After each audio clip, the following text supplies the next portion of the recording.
In a world spiraling out of control, when every damn headline feels like it's screaming in red alert mode, the kind of chaos that makes even veterans shake their heads started unfolding like a bad movie someone forgot to pause. As global superpowers kept poking each other with bigger and sharper sticks, nobody taking a step back, everyone thumping their chest like they're the final boss of the planet, and in the middle of all that geopolitical arm wrestling, the tension snapped like an overworked cable, and boom, war erupted. Not the old school kind of war your grandpa told you about, but a full-blown, tech-infused, AI-guided, drone-swarming, satellite-frying, cyber-slicing monster of a conflict. The kind of war where soldiers still mattered, but machines mattered more. Where every battlefield felt like Call of Duty on steroids. Where the line between hero and target blurred in real-time feeds broadcast across encrypted military channels. And the US forces, running on grit, caffeine, and decades of tactical overkill, rolled into action like a punch from a heavyweight nobody saw coming,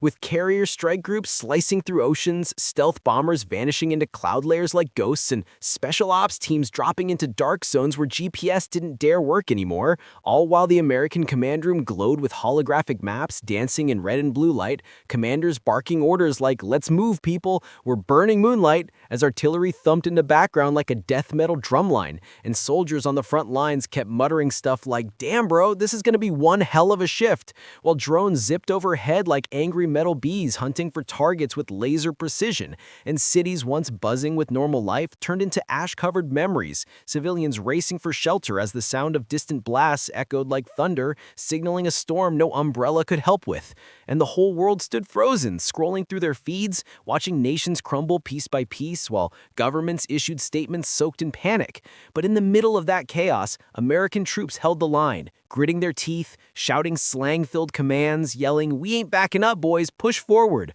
Smoke mixing with burnt metal and adrenaline, jets roaring overhead like furious gods, cyber units frying enemy networks faster than popcorn, satellites firing electronic pulses that shut down whole regions like flipping a cosmic switch, and commanders shouting, "We got movement north side, light 'em up," and soldiers unleashing fire like their rifles were extensions of their souls, each explosion shaking the earth, each second feeling like borrowed time, the whole planet watching as alliances cracked, old enemies resurfaced, and new betrayals lit the map like sparks on gasoline. While US reinforcements kept landing, boots hitting ground with the weight of history, helicopters slicing the smoky sky, medics sprinting through hell to pull wounded brothers back to safety, shouting, "Stay with me, man, stay awake!" And the battlefield, if you could even still call it that, glowed orange under the burning horizon, cities flickering like dying stars, and through all this madness, commanders whispered into radios, "This is bigger than any of us. This is the storm before the storm." As the world slid closer to a point of no return,